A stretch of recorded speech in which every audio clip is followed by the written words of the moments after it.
भारत चीन सीमा विवाद के बीच भारतीय सेना ने लद्दाख में एलएसी सीमा में एक चीनी सैनिक को धर दबोचा है। चीनी आर्मी का यह सैनिक भारत की सीमा में घूम रहा था। सूत्रों के मुताबिक सैनिक को लद्दाख में रेजांगला हाइट एरिया से पकड़ा गया है। पूछताछ में उसने रास्ता भूलने की वजह से भारतीय क्षेत्र में घुसने की बात बताई है।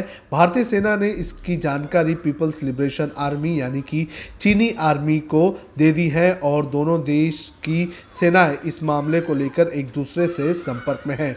चीनी सैनिक से पूछताछ की जा रही है। सेना ने बताया कि चीनी सैनिक के साथ निर्धारित प्रक्रियाओं और परिस्थितियों के अनुसार व्यवहार किया जा रहा है। सेना मामले की जांच भी कर रही है और जांच में उसके रास्ता भटकने की बात सच साबित होती है तो औपचारिकताओं पूरी करने के बाद उसे चीनी सेना को सौंप दिया जाएगा।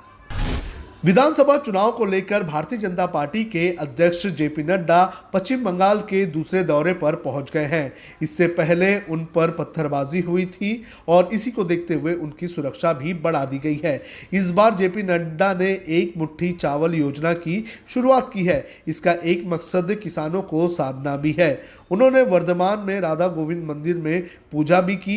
इसके बाद एक जनसभा को संबोधित करते हुए उन्होंने ममता बनर्जी पर जमकर निशाना साधा। उन्होंने कहा कि इतने बड़े जनसैलाब को देखकर स्पष्ट हो गया है कि इस बार ममता बनर्जी का पश्चिम बंगाल से जाना तय है। आपको बता दें कि ममता बनर्जी पर हमला करते हुए उन्होंने कहा कि इस सरकार में घोटाले ही घोटाले हैं, यहाँ भ्रष्टाचार का बोलबाला है, यहाँ तक कि अंतिम संस्कार के लिए भी कट मनी ली जाती है।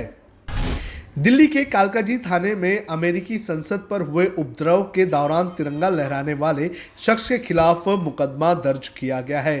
तिरंगा लहराने वाले शख्स का नाम विंसेंट जेवियर है, जो अमेरिका में रहने वाला भारतीय मूल का नागरिक है।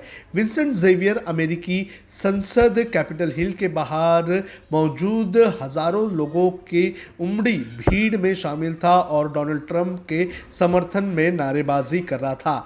कालकाजी थाने में विंसेंट जेवियर्स के खिलाफ शिकायत दर्ज कराने वाले दीपक गुप्ता नाम के शख्स ने कहा कि हमने फेसबुक और ट्विटर से उसके अकाउंट को बंद करने का आग्रह किया है। साथ ही भारत सरकार से भी इस मामले में कड़ी कार्रवाई करने की मांग की है।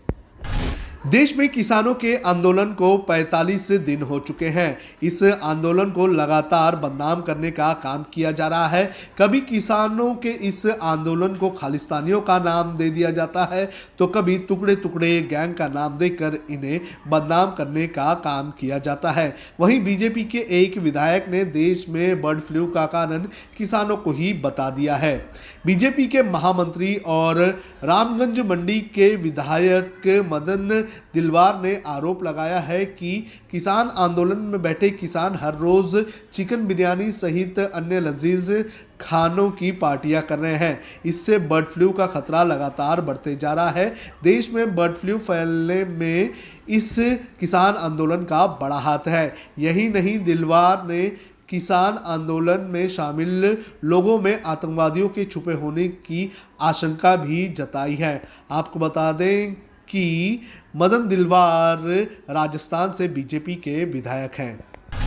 कोरोना वैक्सीनेशन को लेकर जिस पल का इंतजार देश की जनता बेसब्री से कर रही थी, वो पल अब आ चुका है। सरकार ने शनिवार को बता दिया है कि कोरोना का टीका कब से लगना शुरू होगा।